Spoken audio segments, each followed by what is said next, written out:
certain communities in Nepal. This was told to me by Nepali. He said, I'm going to bring this people, that people here to Nepal because we have a lawyer who teaches us how to apply as a protected class, that we are being threatened in our own country, and then we apply this law and we get ahead of the queue. So, you know, there are all these benefits if you can call your community so Khalistanis are doing this.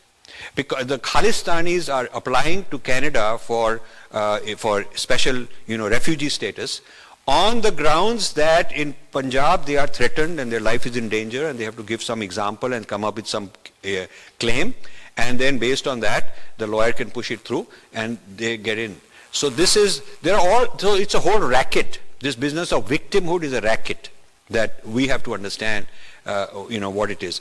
And the question then becomes, if there are all these privileges of being a victim, who gets to decide? I mean, suppose I were to say that short man, bald, with glasses is victim, and I get 20 such guys to lobby, and we start making a lot of noise. Can I become a victim class? The question is whether we have lobby power, whether we can get enough journalists to write our case, whether we get some congressmen to fight for us, whether we can raise hell, because ultimately it's just it's a rather subjective judgment that defines certain people as oppressors and certain people as oppressed, and then the law is very hard in differentiating between these two. So what I've just described is maybe the first 25% of the book. We also have a 100-page rebuttal to all the claims about caste. Chapter 6 is 100 pages describing Varna, Jati, how it became caste, from early Vedic period to the later Vedic period, the Itihasic period, the Dharma Shastra, the Muslim invasion, the European invasion, then Indian nationalism, post-independence. It comes up with all these different phases, and under each phase it describes what was Indian society. Was it fluid? Was it not fluid? Was it hierarchical? And so on and so forth. So this is a counter. We're going to make that into a separate book also. So one of the things we're going to do is create several small books out of this. This is like a user manual, like a toolkit. Think of this as a toolkit on how to respond, how to talk back. And one technique to read the book without being scared of the size, just read the introduction, which is around 50 pages or less, or thereabouts 50, and then read the one-page overview of each chapter. The overview is written very carefully, such that if you just read the overview, you will understand what are the main points in the chapter. You will not have the evidence. You will not have all the backup data. You will not have the quotations, but you will have the points being made, enough for you to argue, enough for you to understand. So if you read the introduction and the conclusion chapters, and in between the one and a half page overview, you will get a complete idea on what the book is saying. And then if you want to dive deeper, you read the chapter. So if you read chapter 4, you'll understand the attack on IITs. And if you read, there's another chapter, chapter 7, you'll see my 30 years experience at Harvard, why it is such an important thing, what I did at Harvard. My foundation was funding things at Harvard long before the billionaires got involved, and why we stopped funding, what we discovered, all that. So each point we are making, is a full chapter, but there's a summary, and then you can decide which ones you want to read. You don't have to read all the chapters. You don't have to read them in any sequence. You can jump to any chapter and read it. It's like a mini book by itself.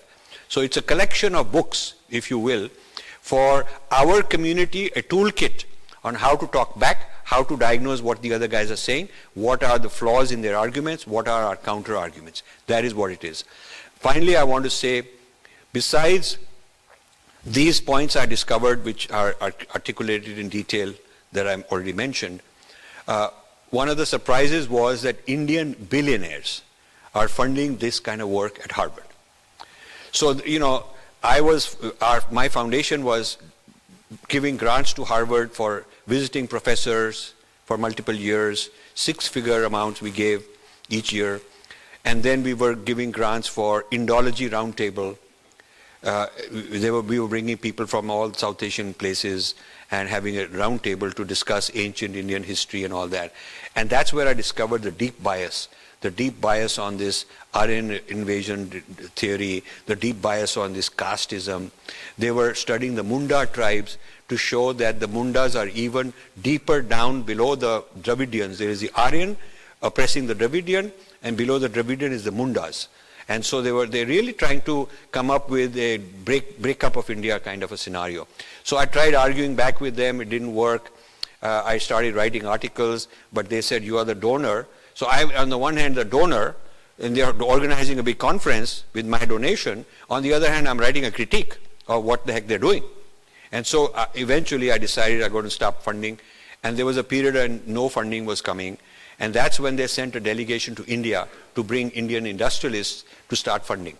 They sent Sugata Bose, real ultra-leftist. He was MP in the Mamata Banerjee party.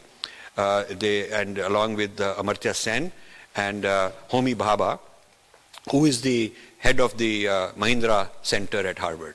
So they sent these people to Mumbai to say that now India is globalizing and India is great, and so you guys should be funding and it'll make you famous and you'll have a seat at the table. So a lot of the Indian billionaires went for that without doing their due diligence, which is a shame because every industrialist knows that before you invest your money, you do due diligence. But they did not do due diligence.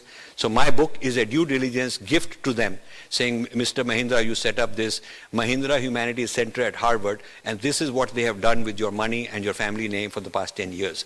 And Mr. The steel guy, Lakshmi Mittal, he set up something called Lakshmi Mittal and Family Institute of South Asia Studies at Harvard. So there is very clear. It's not anything secret. The family name is clear. When they're having these kind of events and all this wokeism is being discussed against India and all that, the banner in the back it says Mahindra Center or Lakshmi Mittal Center or Piramal. All these guys got their family name and they're very proud of it because Harvard is Harvard. So Harvard is such magic that you don't even need to do due diligence. Harvard ne call kiya hai and they're flying you there and the dean will have dinner with you and your name will be in the newspaper and you'll get selfies and you'll sit at the board along with Bill Gates or somebody famous. That is enough to get Indians running. Like we are really inferiority complex people and we need the thappa. That's sort of a very deep inferiority complex and lack of self-esteem. So after becoming a billionaire, the next thing is to sit at the high table and feel like, hey, I'm one in the white man's club.